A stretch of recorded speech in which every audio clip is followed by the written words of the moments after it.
புரட்சியாளர் அம்பேத்கர் அவர்களினுடைய கனவை வென்றெடுப்பதற்காக, புரட்சி கவிஞர் பாரதிதாசன் அவர்களினுடைய கனவை வென்றெடுப்பதற்காக தந்தை பெரியாரினுடைய வழியில் 92 வயதிலும் அயராமல் இந்த மக்களினுடைய வாழ்வுக்காகவும் உரிமைக்காகவும் போராடி கொண்டிருக்கிற ஆசிரியர் ஐயா வீரமணி அவர்களுடைய தலைமையில் திராவிடர் கழகம் தொடர்ந்து பாடுபட்டு வருகிறது. அதன் அடிப்படையில் இன்றைக்கு இந்த கிராமத்தில் அனைத்து மக்களும் அம்பேத்கர் அவர்களுடைய உழைப்பையும் புரட்சி கவிஞர் பாரதிதாசன் அவர்களுடைய உழைப்பையும் அறியப்பட வேண்டும் என்கின்ற நோக்கத்தில் இந்த கூட்டம் தொடங்கி நடைபெற்றுக் கொண்டிருக்கிறது. தோழர்களே, உலக தொழிலாளர்களே ஒன்றுபடுங்கள் என்று மார்க்சிய மேதை காரல் மார்க்ஸ் அவர்கள் ஒன்றுபட்ட உலகத்திற்கும் ஒரு அறைகூவலை விடுத்தார். உலகத்தில் இருக்கக்கூடிய 193 நாடுகளில் இந்தியா போன்ற மிக கேவலமான கட்டமைப்பு கொண்ட ஒரு நாடு வேறு எங்கும் இல்லை. ஏனென்றால் மார்க்ஸ் அவர்கள் அறைகூவல் விட்ட போது வெளிநாடுகளில் இருந்த அயல் நாடுகளில் இருந்த மக்கள் அனைவரும் 2 வகையாக பிளவுபட்டு இருந்தார்கள். ஒன்று, நிறவெறி காரணமாக வெள்ளை இனத்தவர் கருப்பினத்தவர் என்று பிளவுபட்டு இருந்தார்கள். மற்றொன்று, முதலாளி தொழிலாளி என்கின்ற அடிப்படையில் இந்த மக்கள் பிளவுபட்டிருந்தார்கள். அவர்களை பார்த்து 10 ஆண்டு காலம் மூலதனம் என்னும் ஒரு நூலை உருவாக்கி இந்த மக்களை எப்படி உழைப்பு சுரண்டலுக்கு இந்த நாடும் இந்த நாட்டு மக்களும் முதலாளித்துவம் என்கின்ற பெயரில் சுரண்டி கொண்டிருக்கிறார்கள் என்பதை காரல் மார்க்ஸ் அவர்கள் வெளிக்கொண்டு வந்தார். அதற்கு பிறகு தோழர்களே, அனைத்து தொழிலாளர்களும் ஒன்றுபட்டால்தான் இந்த அரசு அதிகாரத்தை உடைத்தெறிந்து மக்களாட்சி தத்துவம் மலரும் என்கின்ற அடிப்படையில் மார்க்ஸ் அவர்களின் கோரிக்கையை ஏற்று ரஷ்யா அன்றைக்கு புரட்சி பாதைக்கு சென்றது. அதே குறிக்கோளை தான் தந்தை பெரியார் அவர்கள் 1930ஆம் ஆண்டு ஈரோடு சமதர்ம திட்டம் என்கின்ற அடிப்படையில் பகுத்தறிவையும் பொது உடைமை சிந்தனையும் ஒன்றாக இணைத்து திராவிடர் கழகத்தை வழிநடத்தி கொண்டிருந்தார்.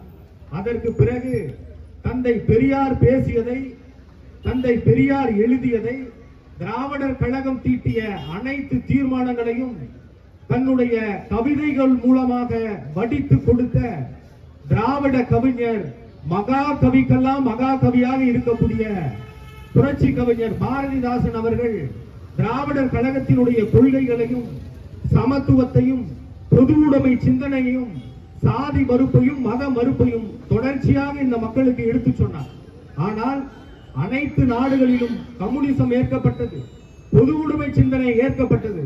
ஆனால் இந்தியாவில் தோழர்களே, நான் சொல்லிய அந்த 2 பிரச்சனைகளும் இந்தியாவில் தலைகீழாக இருந்தது. காரல் மார்க்ஸ் அவர்கள் சொன்னார், இந்தியாவில் புரட்சி ஏற்படுவதற்கு சாத்தியமே இல்லை என்று. ஆனால் இந்தியாவில் தலைகீழ் புரட்சி செய்ய வேண்டும் என்றுதான் அண்ணல் அம்பேத்கர் அவர்களும் தந்தை பெரியார் அவர்களும் 1 நூற்றாண்டு காலம் இந்த மக்களுக்காக உழைத்தார்கள்.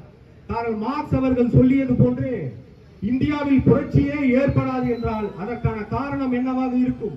இங்குதான் தோழர்களே, முதலாளித்துவம் என்கின்ற அடிப்படை கட்டமைப்பும் இன வேறுபாடு என்கின்ற அடிப்படை கட்டமைப்பும் இங்கு இல்லாமல் சாதி என்கின்ற ஒற்றை கூறு இன்றைக்கு நம்மை எல்லாம் பிரித்து வைத்திருக்கிறது என்று சொன்னால் அந்த சாதியின் மூலியமாக நாம் புரட்சியை என்றுமே எதிர்பார்க்க முடியாது என்று காரல் மார்க்ஸ் அவர்கள் சொன்னார். இதே கருத்தை தான் தந்தை பெரியார் அவர்கள் வழிமொழிந்தார். சாதி உள்ள நாடு எப்படி சுதந்திர நாடாக இருக்கும் என்று தந்தை பெரியார் அவர்கள் கேள்வி கேட்டார். இன்றைக்கு 1947 ஆகஸ்ட் 15 இந்தியாவிற்கு சுதந்திரம் கிடைத்து விட்டது என்று நாம் பெருமையாக சொல்லிக் கொண்டிருக்கிறோம். ஆனால் பெரியார் அவர்கள் கேட்டார், சுதந்திரம் என்பது எது? இந்த நாட்டில் ஒருவன் மேலானவன், ஒருவன் கீழானவன், ஒருவன் மேல் ஜாதி, இன்னொருவன் கீழ் ஜாதி என்று சொல்லுகிற நாடு ஒரு சுதந்திர நாடாகுமா என்று கேட்டார். சாதி இருக்கக்கூடிய நாடு சுதந்திர நாடு அல்ல, அது புலிகள் வாழும் காடு என்று தந்தை பெரியார் அவர்கள் அறிவித்தார். அதே இலக்கணத்தை நான் தோழர்களே, புரட்சியாளர் அம்பேத்கர் அவர்கள் மறைந்த பின்னும் கூட இன்றைக்கு சாதியினுடைய வேற்றுமையால் இன்றைக்கு நாம் பிரிக்கப்பட்டு தள்ளப்பட்டு கொண்டிருக்கிறோம் என்று சொன்னால் புரட்சியாளர் அம்பேத்கர் சொல்கிறார், சாதி என்பது ஒரு மனநோய் என்கிறார். இன்றைக்கு இந்த நோட்டீஸ் இருக்கிறது. இந்த நோட்டீஸ், இதுக்கு பேர் தான் நோட்டீஸ்னு சொல்ல முடியும். இதுக்கு பேரு மைக். இதுதான் மைக்குன்னு சொல்ல முடியும். நான் மனிதன் அப்படின்னா நான் மனிதன் நம்மளால சொல்ல முடியும். ஆனா சாதி என்பதற்கு அறிவியல் பூர்வமாக ஒரு பதிலை இன்றைக்கு எந்த அறிவியலாளர்களும் கொடுக்க முடியவில்லை என்று சொன்னால், அது மனநோய் என்று சொன்ன ஒரு தலைவர் இருக்கிறார் என்று சொன்னால் அது அம்பேத்கர் தான். ஏன் அதை மனநோய் என்று சொல்கிறார் என்று சொன்னால், இன்றைக்கு நானும் எனக்கு கீழாக இருக்கக்கூடிய ஒரு சாதியும் இன்னொரு சாதிக்கு தாழ்ந்த சாதி என்று சொன்னால், இந்தியாவின் தோழர்களே 4 வர்ணமாக பிரிக்கப்பட்ட சாதி முறையில் ஒரு சாதிக்கு இன்னொரு சாதி இணையாக எந்த சாதியும் இல்லை என்கிறார் அம்பேத்கர். ஒரு சாதி இருக்கு, அந்த சாதிக்கு இணையாக ஒரு சாதி இருக்குமானா இருக்காது. அப்ப எப்படி இருக்குன்னா, இருக்கிற சாதிகளை வகைப்படுத்த வரும்போது இந்தியாவில் 6000 சாதிகள் இருக்கிறது என்று அம்பேத்கர் கூறுகிறார். ஒரு 6000 சாதியை வைத்துக் கொண்டு 6000 இனக்குழுக்களாக மக்களை பிரித்து 6000 குழுக்களாக பிரித்து வைத்திருக்கிற ஒரு நாட்டில் புரட்சி நடக்கும் என்று சொன்னால் அது சாதியை ஒழித்தால் மட்டும்தான் என்பது புரட்சியாளர் அம்பேத்கருடைய அடிப்படை கருத்து. ஏனென்றால் இந்த 6000 சாதியும் ஒன்றிற்கு கீழாக ஒன்று அடுக்கப்பட்டுள்ளது. அந்த ஒன்றிற்கு கீழாக ஒன்று அடுக்கப்பட்டதுடைய நோக்கம் என்னன்னா, இன்னைக்கு நானும் தோழரும் இன்றைக்கு மேடையில் உட்கார்ந்து இருக்கோம். இது 100 ஆண்டுக்கு முன்னாடி இது நடந்ததா? இங்க புத்தகம் பரிமாறிக்கொள்ளப்பட்டது, மற்ற இடங்களில் சால்வைகள் பரிமாறிக்கொள்ளப்படும்.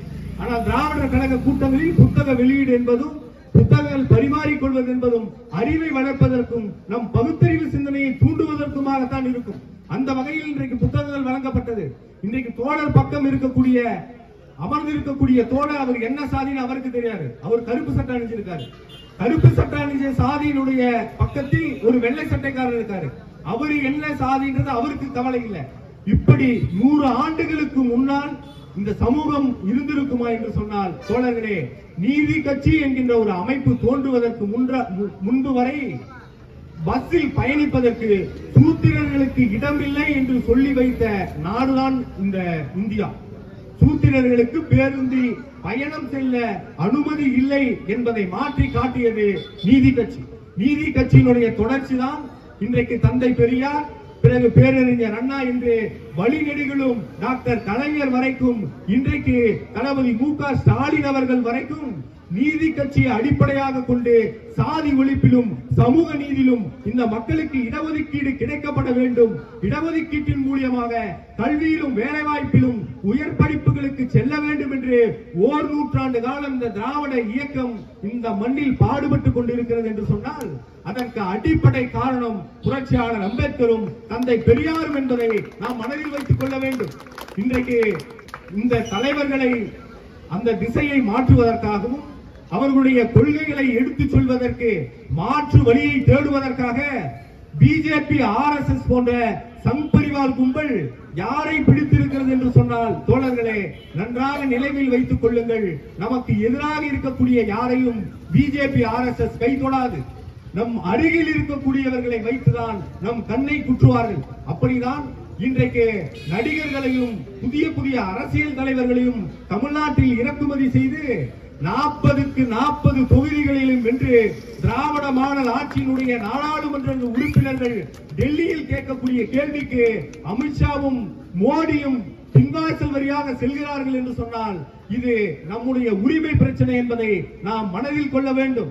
ஆனால் இன்றைக்கு அண்ணாவின் பெயரால் கட்சி நடத்தக்கூடிய, அண்ணாவை என்னுடைய தலைவர் என்று சொல்லக்கூடிய புரட்சி கவிஞர் பாரதிதாசனை ஏற்றுக்கொண்டிருக்கக்கூடிய, எம்ஜிஆர் அவர்களை ஏற்றுக்கொண்டிருக்கக்கூடிய, நான் இறக்கும் வரையில் பிஜேபியுடன் எந்த ஒட்டும் இல்லை, உறவும் இல்லை, ஒரு முறை நான் தெரியாமல் அவர்களோடு கூட்டணி வைத்து விட்டேன் என்று அறிவித்த அம்மையார் ஜெயலலிதா அவர்கள் அறிவித்த பிறகும் கூட இந்த எடப்பாடி அதிமுக அரசு அடிமை அரசாக இருந்து கொண்டு பிஜேபிக்கு துணை போகிறார்கள் என்று சொன்னால், நாம் எதிரி யார் என்பதை நாம் அடையாளம் காண வேண்டும். நம் எதிரி யார் என்பதை ஏன் அடையாளம் காண வேண்டும் என்று சொன்னால், இன்றைக்கு தமிழ்நாட்டில் 69% இடஒதுக்கீடு இருக்கிறது. இந்த 69% இடஒதுக்கீட்டில் பெரும்பான்மையான மக்கள் என்ன நினைக்கிறோம்னா, எஸ்சி எஸ்டிக்கு மட்டும்தான் இடஒதுக்கீடு இருக்கு, அவங்க மட்டும்தான் 19% இடஒதுக்கீடை பெறுகிறார்கள். கல்லூரியிலும் பள்ளியிலும் அவர்களுக்கான தேவை அதிகமாக இருக்கிறது, உதவித்தொகை கிடைக்கிறது என்கின்ற அடிப்படையில் தான் நாம் இடஒதுக்கீட்டை புரிந்து வைத்துக் கொண்டிருக்கிறோம். ஆனால் தோழர்களே, தமிழ்நாட்டில் மட்டும்தான் இந்தியாவிலே எங்கும் இல்லாத அளவிற்கு 69% இடஒதுக்கீடு இருக்கிறது. இந்த 69% இடஒதுக்கீட்டில் அது என்ன கணக்குனா 100 பேர் நம்ம தோழர்கள் இருக்காங்கன்னா பார்ப்பனர் தவிர அதுல 69 பேர் பள்ளியிலும் வேலை வாய்ப்புக்கும் உள்ளே செல்வதற்கான இடஒதுக்கீடு. இது யார் யாருக்கு இருக்குன்னா பிசி எம்பிசி 2 பேருக்கும் சேர்ந்து 50%, பிசிக்கு 30%, எம்பிசிக்கு 20%, எஸ்சி எஸ்டிக்கு 19%. இப்போ இந்த கணக்கு அடிப்படையில் பார்த்தா அதிகமா இடஒதுக்கீடு பெறுபவர்களுடைய எண்ணிக்கை பிசி, அடுத்தது எம்பிசி, அடுத்தது எஸ்சி எஸ்டி. ஆனா இந்த மக்கள் என்ன இடஒதுக்கீட்டுக்கான புரிதல் இவங்களுக்கு என்ன இருக்குன்னா எஸ்சி எஸ்டி மட்டும்தான் இடஒதுக்கீடு வாங்குறாங்க, பிசிக்கும் எம்பிசிக்கும் சம்மதம் இல்ல, அதனால அவங்களுடைய போராட்டத்தை அவர்கள் முன்னெடுத்துக் கொள்வார்கள் என்பதாக இந்த மக்கள் நினைத்துக் கொண்டிருக்கிறார்கள். ஆனால் தோழர்களே, உண்மையில் அடிப்படையில் என்ன நிகழ்ந்தது என்றால் இந்த இடஒதுக்கீட்டு பிரச்சனையை புரட்சியாளர் அம்பேத்கர் அவர்கள் நாடாளுமன்றத்தில் சட்டமாக வைக்கப்பட்ட போது அந்த இடஒதுக்கீடு மக்கள் தொகை அடிப்படையில் தமிழ்நாட்டில் 30% பிசி மக்கள் இருக்கிறார்கள், 20% எம்பிசி மக்கள் இருக்கிறார்கள், தாழ்த்தப்பட்ட மக்கள் 19% இருக்கிறார்கள். இவர்களை வகைப்படுத்தி இதுவரையில் கல்வியிலும் வேலை வாய்ப்பிலும் அனுபவிக்காத மக்களை கல்விக்கும் வேலை வாய்ப்புக்கும் உள்ளே கொண்டு போக வேண்டும் என்பதுதான் இடஒதுக்கீட்டின் நோக்கம். அந்த இடஒதுக்கீட்டை அம்பேத்கர் அனைத்து மக்களுக்கும் கொண்டு வந்த போது அதை எதிர்த்தது பிஜேபி என்பதை நீங்கள் நினைவில் கொள்ள வேண்டும். ஏதோ எஸ்சி எஸ்டிக்கு மட்டுமான இடஒதுக்கீட்டை பிஜேபி எதிர்க்கல, எம்பிசிக்கான இடஒதுக்கீட்டை மட்டும் பிஜேபி எதிர்க்கல, பிசிக்கான இடஒதுக்கீட்டை மட்டும் பிஜேபி எதிர்க்கல, ஒட்டுமொத்த இடஒதுக்கீடும் இருக்கக்கூடாது, பார்ப்பனர்கள் மட்டும்தான் படிக்க வேண்டும், பார்ப்பனர் அல்லாத மக்கள் படிக்கவே கூடாது என்பதை கங்கணம் கட்டிக்கொண்டு விபி சிங் ஆட்சி வந்தது. மண்டல் கமிஷனை நிறைவேற்றினார். அதன் மூலமாக 50% இடஒதுக்கீடு கிடைத்தது. இன்னைக்கு நாம் யாரை நினைச்சு பார்க்கணும், யாரை பாராட்டணும், எந்த சம்மதமும் இல்லாத இன்றைக்கு புதுசா முளைத்திருக்கக்கூடிய புதிய தலைவர்களை நம்முடைய தலைவர்களாக தேர்ந்தெடுத்து கொண்டாடி கொண்டிருக்கிற இந்த சமூகம் இடஒதுக்கீட்டின்படி பள்ளியிலும் கல்வியிலும் வேலை வாய்ப்பிலும் நமக்கு இடஒதுக்கீடு வேண்டும் என்று சொன்ன தந்தை பெரியார் அவர்கள் 1951ஆம் ஆண்டு முதலாக சட்டம் அமல்படுத்தப்பட்ட ஓராண்டில் பிற்படுத்தப்பட்ட மக்களுக்கு இடஒதுக்கீடு வேண்டும் என்பதற்காக தோழர்களே இந்தியா முழுமைக்கும் அந்த சட்டத்தை தன்னுடைய போராட்டத்தின் மூலமாக மாற்றி காட்டினார். அந்த போராட்ட வலிமைதான் பிற்படுத்தப்பட்ட மக்களுக்கு வேலை வாய்ப்பில் இடஒதுக்கீட்டை வாங்கி கொடுத்தது. அது திராவிடர் கழகத்தினுடைய பணி. தந்தை பெரியார் முன்னெடுத்த போராட்டம். அந்த தந்தை பெரியார் முன்னெடுத்த போராட்டத்தின் விளைவாக தான் பிற்படுத்தப்பட்ட மக்களும் மிகவும் பிற்படுத்தப்பட்ட மக்களும் தாழ்த்தப்பட்ட மக்களும் ஒடுக்கப்பட்ட மக்களும் இன்றைக்கு கல்லூரியில் முதல் பட்டதாரிகளாக வேலை வாய்ப்பில் முதல் வேலை வாய்ப்பை அனுபவிக்கிறார்கள் என்று சொன்னால் அதற்கு காரணம் திராவிடர் கழகம், திராவிடர் இயக்கம். அதோடு இருக்கக்கூடிய இடஒதுக்கீட்டை ஒழித்து கட்டுவதற்கு நீட்டுன்னு ஒரு எக்ஸாம் கொண்டு வந்தான். இன்னைக்கு 28 பேர் தமிழ்நாட்டில் மட்டும் பலியாகி இருக்கிறார். 28 பேருடைய படுகொலைக்கு காரணம், அது கொலைக்கு காரணம் பிரதமர் மோடி அவர்கள் தான். தமிழ்நாட்டில் மட்டும் 28 பேர் என்பது மட்டுமல்ல தோழர்களே, இந்தியா முழுமைக்கும் என்ன காரணம் என்றே அறியப்படாமல் 600 மாணவர்கள் தற்கொலை செய்து கொண்டிருக்கிறார்கள் நீட்டில் மட்டும். இந்த 600 மாணவர்களுடைய கொலைக்கும் பிஜேபி அரசும் மோடி அரசும் அமித்ஷா அரசும் தான் காரணம். ஆனா அன்னைக்கு நீட்டை கொண்டு வருவதற்கு யார் உடந்தையாக இருந்தது? தமிழ்நாட்டில் கலைஞர் என்று பொய் சொல்லிக் கொண்டிருக்கிறார்கள். ஆனால் நீட்டை கொண்டு வந்ததற்கு காரணமாக இருந்தது எடப்பாடி பழனிசாமி என்பதை நாம் நினைவில் வைத்துக் கொள்ள வேண்டும். அவருக்கு பிஜேபிக்கு இந்த மக்களுடைய மாணவர்களுடைய படுகொலையில் பங்கு இருக்கிறது என்று சொன்னால் நீட்டில் உயிரிழந்த மாணவர்களுடைய பங்கு எடப்பாடி பழனிசாமிக்கு இல்லையா என்பதை நாம் கேள்வி எழுப்ப வேண்டும். அது மட்டுமில்ல தோழர்களே, புதிய கல்விக் கொள்கை என்கின்ற ஒரு கொள்கையை கொண்டு வந்து அது என்ன சிறப்பம்சம்னா அவங்க உங்க குலத்தொழில அவங்க ஜாதி தொழில அவங்க தொடர்ச்சியா செய்யணும். இதுதான் புதிய குலக்கல்வி திட்டம். இந்த புதிய குலக்கல்வி திட்டத்தை ராஜாஜி அவர்கள் 1953ஆம் ஆண்டு தமிழ்நாட்டில் கொண்டு வந்த போது தந்தை பெரியார் அவர்கள் குலக்கல்வி எதிர்ப்பு படை என்கின்ற ஒரு படையை கட்டி பல்வேறு போராட்டங்களை ஈடுபட்டு 18 உயிர் தியாகங்களை கொடுத்து அந்த குலக்கல்வியை விரட்டி அடித்த இயக்கம் திராவிடர் கழகமும் திராவிட முன்னேற்ற கழகமும். 18 உயிர் பேர் இந்த குலக்கல்வியை விரட்டுவதற்காக உயிரிழந்திருக்கிறார்கள். இப்படி நம்முடைய கல்வி உரிமைக்காகவும் நம்முடைய மொழி உரிமைக்காகவும் நம்முடைய வேலை வாய்ப்புக்காகவும் திராவிட இயக்கம் தொடர்ச்சியாக பாடுபட்டு கொண்டு வந்திருக்கும் போது இன்றைக்கு மோடி அரசு இடஒதுக்கீடே கொடுக்க கூடாது என்பதற்காக உருவாக்கப்பட்ட திட்டம் தான் புதிய கல்விக் கொள்கை. இந்த புதிய கல்விக் கொள்கை மட்டுமல்ல, இந்த புதிய கல்விக் கொள்கையில அடிஷனலா என்ன செஞ்சிருக்காங்கன்னா, இன்றைக்கு அறிவியல் படிக்கக்கூடிய மாணவர்கள், பொறியியல் கல்லூரி படிக்கக்கூடிய மாணவர்கள் படிக்கக்கூடிய கல்லூரிகளில் மகாபாரதத்தையும் ராமாயணத்தையும் பகவத்கீதையும் தங்களுடைய பாடத்திட்டங்களாக வைத்திருக்கிறார்கள் என்று சொன்னால், மகாபாரதத்தை எதற்கு வைக்க வேண்டும் என்று நாம் யோசிக்க வேண்டும். இல்லை என்று சொன்னால் இந்த முழுமையான பாடத்திட்டத்தையும் வேத கல்வி கொள்கையாக அவர்கள் அபகரித்து நம்மளுடைய உரிமைகளை பறிக்க நினைப்பார்கள்.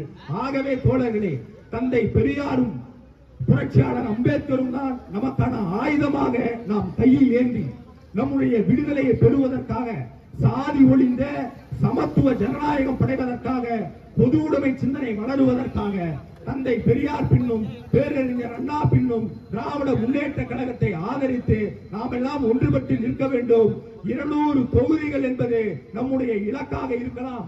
ஆனால் 243 243 தொகுதிகளும் நம்முடைய இன துரோகிகளையும் நம்முடைய இன எதிரிகளையும் வெட்டி வீழ்த்திய பிறகுதான் நம்முடைய வெற்றி சாத்தியமாகும் என்று சொன்னால் நாம் எல்லாம் அதற்கு தயாராக இருக்க வேண்டும் என்று சொல்லி முடிக்கிறேன். நன்றி, வணக்கம்.